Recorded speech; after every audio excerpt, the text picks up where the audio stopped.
coming in as we're talking here.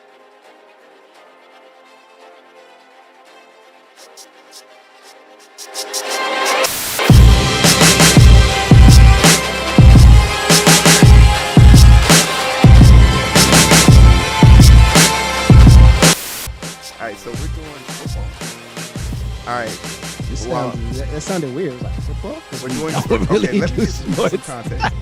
Let me get some context. All right, the rest of the show is gonna be fun, guys. No more arguing. We're done with the bickering. All right, guys. All right, check this out. For all y'all that don't know, me and Eric, for different sports and for different reasons, have been avoiding sports. I've been protesting the NFL because of the Colin Kaepernick situation. Eric, the NBA, because they're just too involved with the Black Lives Matter movement. It no longer became about basketball. And we all both agree that baseball is completely boring, unless it's like the World Series. But upon further reflection on our analytical numbers, something that we need to push this year is getting the male engagement up. And there's only 3 things that they talk about on YouTube for males, which is going to be pop culture, video games, and sports. So for us, who has a predominantly 86% women base, like 86%, that's amazing. 86% of our viewers are women. We cater to our women. We talk about the things you guys want to hear. We talk about relationships. We talk about celebrity relationships. Shout out to Lori. Thanks for the algorithm boost. But today, we are going back to the sports world. We don't have a name for the show. We had a few suggestions, but we want to give you guys the opportunity to give us a name. So this first episode won't have a name for the show, but the second one will. We'll put out a poll. We'll let you guys decide what the sports segment of our show is going to be called. I was going for big balls, but maybe that's a little bit too spot on the nose. We saying balls out. I thought we said balls out. No, that was you. Balls out. I went big balls. You went balls out. So hold on, April. April says, "Damn, Eric, you just shoot the ball guy." Wait, I don't get what that means. Yeah, hold on. You got to break that down. Yeah, I don't just shoot the ball. Eric got a ring for a reason, man. He got a ring for a reason. I'm just saying. He ain't wait for nobody. He took that shot first chance he got. But today we want to talk a little bit about sports. And before we dive into sports, we have the playoffs up for next week. Let's do a quick recap of last week. Let's start off with the national championship from last night, where we had Alabama roll tide going against Ohio State. Absolute slobber knocker. That was a beat down. You know, I think it's so weird. Maybe like if Alabama as a state, its curse is you will be good at football, but your state will be deprived of everything, and you'll be on a scale of a third world. Like if Alabama sold its soul just to be good at football, but the rest of the state is horrible. I've driven through Mobile, Alabama. For the love of God, their street lights and their stoplights don't work. So I know this state has sold its soul, but why is Alabama so goddamn good? 7 championships in a row. I'm not in a row, but 17 championships under one coach. Nick Saban's the GOAT, right? We can say that. Oh yeah, officially. What was your thought on this game? Was it just a beatdown, or did they have Bro, a chance? Listen, no, it was a 1 minute 48 seconds left in the second quarter. And I just turned it. I went to YouTube. I was like, this is a done deal. Mac for Alabama, the quarterback, his percentage and his vision is on par. He's nothing striking about him. There's nothing like super athletic about him, but he does have weapons around him. I think this is going to be a Tua situation where you have the Heisman Trophy winner at your disposal. You have to be good, right? You just have to be good. In the first quarter, he made it painfully clear he's not going to be guarded one-on-one. And if you do cover 2, you're not going to be able to stop the run. So I think, and I also say this, I've never seen such a small defensive package for Ohio. Ohio State just looks smaller, and when you look at the offensive line versus defensive line, the defensive line is always underweight, but it's never been by 200 250 pounds. Like, they just don't have the size. The offensive line in the trenches won this game. That hit that he took last week against Clemson, when I say hit, I'm talking about not Justice. I always want to call him Justice. What's the quarterback's name for Ohio State? What's his name? Justin. Justin he was still in pain from that, right? We're still worried about that, right? But for some strange reason, I am baffled that he didn't have more designed run plays in the first half. Like, put him out in space. He's the most athletic person on the team. Why not put him in space? Georgia underutilized his speed, unless he's just not as fast as we think he is. But his numbers say otherwise, right? Yeah. So I was really perplexed that there wasn't enough ISO runs early on for him, design run plays for him early on. It just really made me feel like I had a defeatist attitude just like them. And also, one thing that Alabama was able to do inherently well is ball control. A lot of people complain that it took them a long time to score 12 plays. No, that's a sign of ball control. When you are able to like the most efficient downs, we're talking about first and second downs. When your first and second downs are giving you 5 to 7 yards, you can control a football game. Alabama will wear you the fuck out. It was even beyond that awesome that Steve Sarkisian offense that they were running. It was great to see Najee Harris just run over people, make them look like children. Like it was like watching Derrick Henry again. Run over these little boys. That's what I felt. And I watched it and I was like, I didn't have the heart to sit and watch Justin Fields take that hard L, because he really, really wanted that. That would have been the capstone to his collegiate career. But he finna go into the draft and get this bag though, so he good. So did the Heisman? Let's talk about the Heisman Trophy winner real quick, because Devontae Smith, that boy balled out, 3 touchdowns and over 106 yards when I turned it off. In the first half, he's the Heisman dude. He was uncoverable. He has excellent footwork, excellent timing. He gets in and out of his breaks so well. The dude was uncoverable.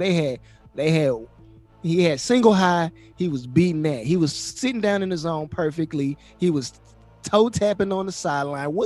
Hands were impeccable. What more could you ask from your receiver? Nah, it was good. Going into next year, I'm totally prepared to see what next year holds. But at this point, Alabama's like, it doesn't matter. Alabama's literally a meat grinder. You could be a basic ass player. You're gonna sit on a bench for 3 years and win a fucking championship for it. So, hey, I'm not a hater. Congratulations, Nick Saban. My mom loves you because whenever you yell, your hair moves in funny directions. So shout out to you. You can make moms laugh. You're a winner to me. But Alabama, you should have never sold your soul for football only. That's all I'm saying.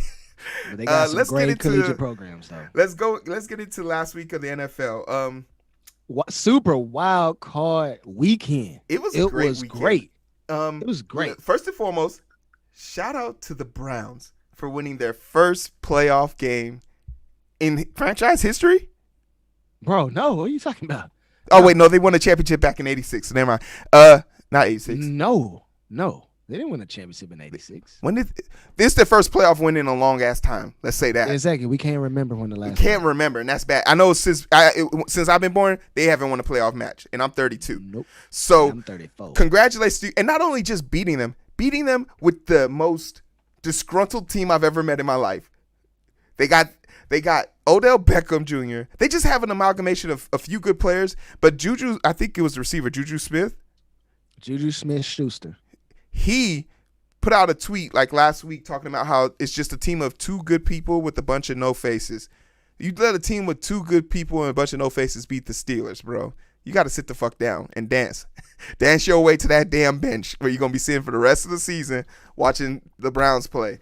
And then shout out to, I guess I want to say shout out to the Ravens, but more importantly, shout out to Lamar Jackson. Lamar Jackson got the monkey off his back. The reigning MVP of the league got the monkey off his back. Shout out to him for making that known, because we're all rooting for him. Yes, we are. Bro, did you see him break that 56-yard run? He knew right then and there, he realized, oh, The coaches can't play. The coaches aren't going to be able to coach us out. Like, there's certain things that the coaches can do, and I'll say this as a person who had that life. There was a coach. There's a player who I knew he played 10 years in the league.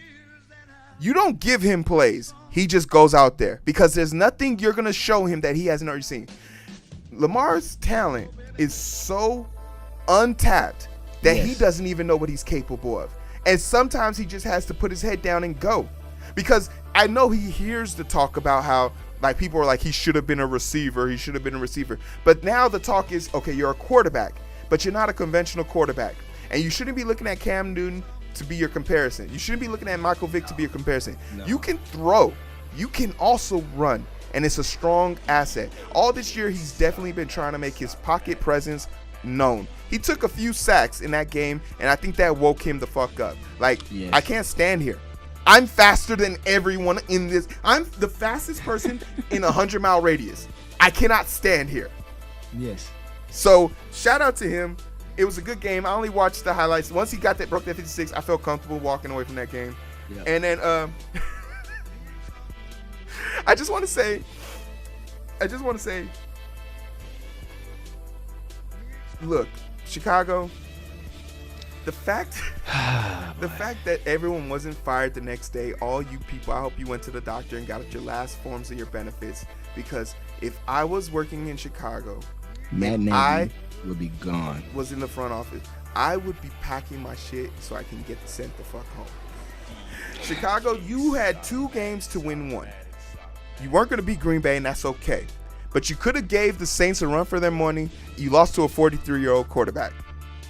A 42-year-old quarterback.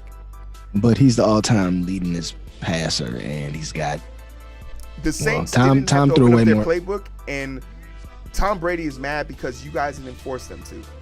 Khalil Mack, God bless your heart, but Roquan, Roquan was out. He was out, but was he out because of a nonsense game? This is called poor player management. Green Bay game doesn't matter because you had Arizona lost, so you were automatically in. You just need to get him healthy. Yeah, he should have. Roquan didn't need to be hurt in the third quarter. At the third quarter, when you knew you didn't have a shot, all your players should have been pulled at the moment you knew you were in. That wasn't the place. That wasn't the appetite of the coach. They didn't want to look like we're competitors. It's a young first time. No. It's a young first time head coach saying we're competitors. Listen to that fool Joe Judge. We would have never done that. Joe Judge in New York football. Blah blah blah. He just salty because Washington got to go to the dance and the Giants didn't because the Eagles decided to pull Jalen Hurts. But they didn't want Jalen Hurts to get an unnecessary injury. Put the rookie in there or the third stringer or whatever the heck he is.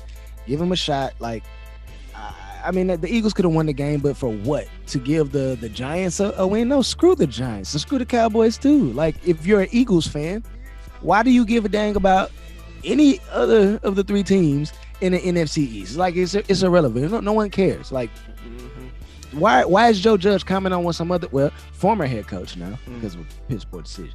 Yeah. So, I mean, the winners won, the losers lost. So let's talk about next weekend. Let's get our picks. We got 4 games starting on Saturday. We got the Chargers versus the Packers. What are your thoughts? No Chargers. It's Rams Packers. I said Chargers, Rams Packers. See, that's how long I've been out the game. And different conference. I expect it better. No, don't. I've been gone for 5 years. Like, what do you expect from me? I'm rusty. Pass.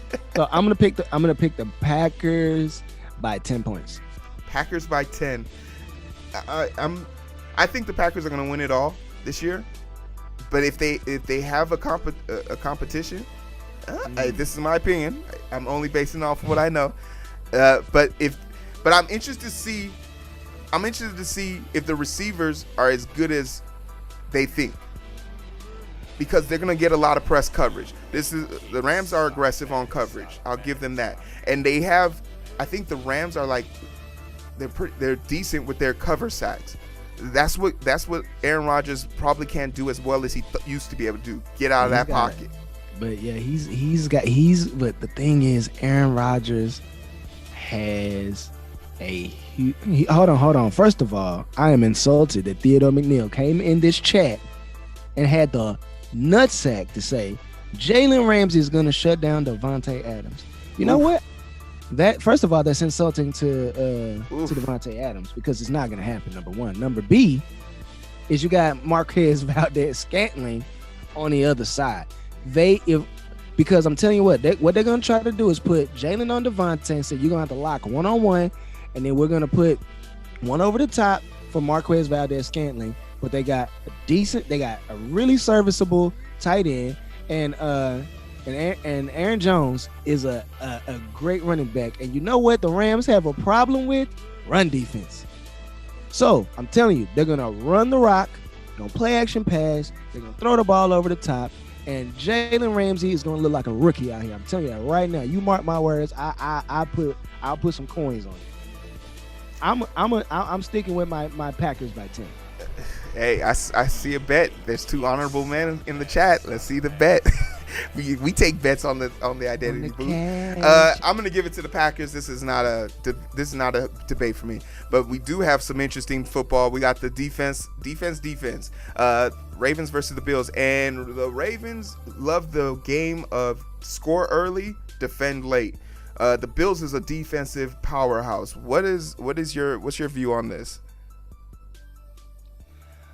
You said you talking about the Bills? Bills versus the Ravens.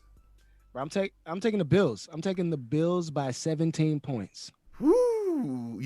It's in Buffalo, outside, cold, just like it is. So there's not really a weather advantage. But the thing is, the Bills can take the top off. That young boy is athletic. He's not Lamar Jackson athletic, but it's the playoffs. He's going to put his body on the line. He makes the right decision. That dude has made a massive increase in his accuracy and his completion percentage. I'm talking about taking I think they said a 17% jump in 2 years. Mm-hmm. He runs the offense. He has good tempo. He has good timing. He has good pace. He has a lot of running touchdowns, dude. They have just as much of a problem with the Ravens do with the Bills offense. Actually, a greater issue that they had with Ryan Tannehill. Ryan Tannehill is not Josh Allen by any stretch of the imagination. The only thing that I see is the running game for the Bills is not as strong. And the Ravens have a really good run defense, so they're not gonna have to worry about that. It's that back end that's gonna be a problem. So if they can lock down these receivers is gonna be an issue. Okay. All right. And then Theodore says, I'm worried about the Bills D look sus against the Colts. Yes, because the Colts have a really good receiving core, and Phillip Rivers is no freaking spring chicken. He knows how to be a general and run that offense. That again, same thing. Went down with tempo, with pace, with timing, and just hammered. But the Ravens don't have the ability to do that. The Ravens are a run heavy, bells and whistles, doohickeys and whatnot kind of an offense. And it's if all else fails, Lamar bail us out. That's not gonna work in the divisional round. Yeah, we'll see. Let's see. The curse is gone. He's got the monkey off his back. Maybe he's a little bit faster. So we'll see. But the game of the week for me is going to be the Browns and the Chiefs. And it's because it's the unexpected versus the standard. We expect the reigning champions of last year versus the joke of last year. Just watching them beat the Steelers was pretty impressive, but I don't see that wasn't an impressive win. It was impressive because once again it's unexpected. When you think of Steelers, that's a dynasty. They have a veteran coach. They have a veteran quarterback. They have history, and none of that mattered because they lost early in that match, and it was just really them running to try and catch up. They're not a comeback team. The Chiefs literally can score in 2 plays. Anytime they want. They have so much. So I think this is a no-brainer to me. But after watching them beat the Steelers, this is anyone's guess. So I'm going to go with, you know what? I'm going to go against the grain. Browns by 3. And I'm going to take the Chiefs by 7. Adding anything to that, or you want to get to the battle of the old guards? Yeah, I'm gonna get the old farts. Okay, so we got a 42-year-old quarterback and a 43-year-old quarterback. Shout out to T. Stead. left tackle for the Saints, UAPB's finest. We are seeing the last of the old guard in the playoffs right now. We might not ever see these two guys play again. No, we're probably never going to see your boy Drew Brees play again. But Tom, he's looking great. He's got another year on his deal. It's $25 million guaranteed. He's gonna come back and play, especially if he doesn't get to the conference championship. Well, he did prove one thing: he didn't need Belichick. Yes, and that was the thing I was trying to tell everybody for 10 years since I've been calling this dude to go for 10 years, and I've been saying they were like he's a system quarterback. I was like, no, Tom Brady is the system. We see him leave, and Belichick struggled, and that's all I got to say. So then we know that they can do. Both offenses are going to score, but they're not going to score a lot. Their defenses are meh. So what do you expect in here? I honestly have the Buccaneers. I never bet against the GOAT. So I got the GOAT by 7. I'm gonna co-sign that and agree with you. I'm not going against the GOAT. Yeah, it's nothing against the Saints, but you can't. If someone has 6 rings, I'm sorry. Yeah, it's like having the home run bat in Super Mario Smash Brothers. It's an instant kill. But yeah, that's our review. That's our bets. If you feel like challenging us, hit us in the comment section. We are men of honor. Yeah, most of the time. But that's the sports show. We're gonna put out a poll. Try and name the show. Give us a name. What do you guys suggest the show should be called? We're gonna say balls out.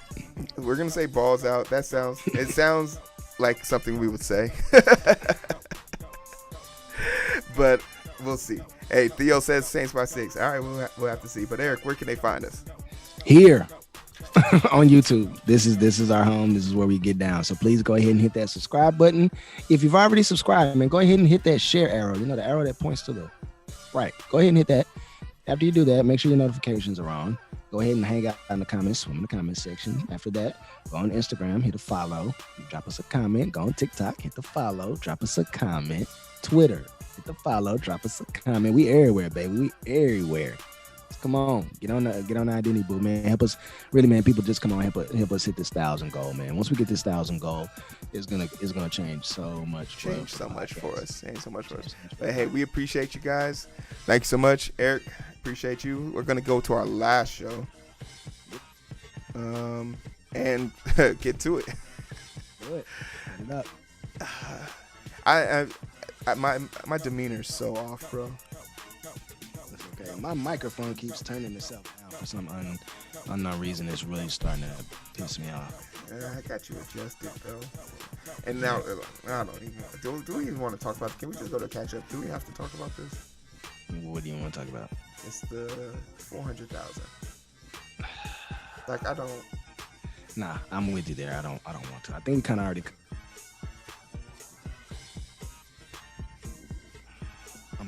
Yeah, my microphone's tripping, bro. I really don't want to talk about it. It's like literally cutting itself all the way down. Yeah. Like all the way down. Where's your second mic? That silver one. It's an omnidirectional versus a unidirectional. Yeah, but you got all that padding in there. Yeah, but it still picks up way too much of the ambient background, like at least in my opinion, more than the other one did. So I'm getting really annoyed with this, and I can't find anything on Google to tell me why. Anyway, might need a driver update. I mean, it's Windows 10. It automatically does it, so like it should be good. That, and I'm the only person on the YouTube stream right now. I don't know. I can't see. Well, let me see who I can see. Yeah.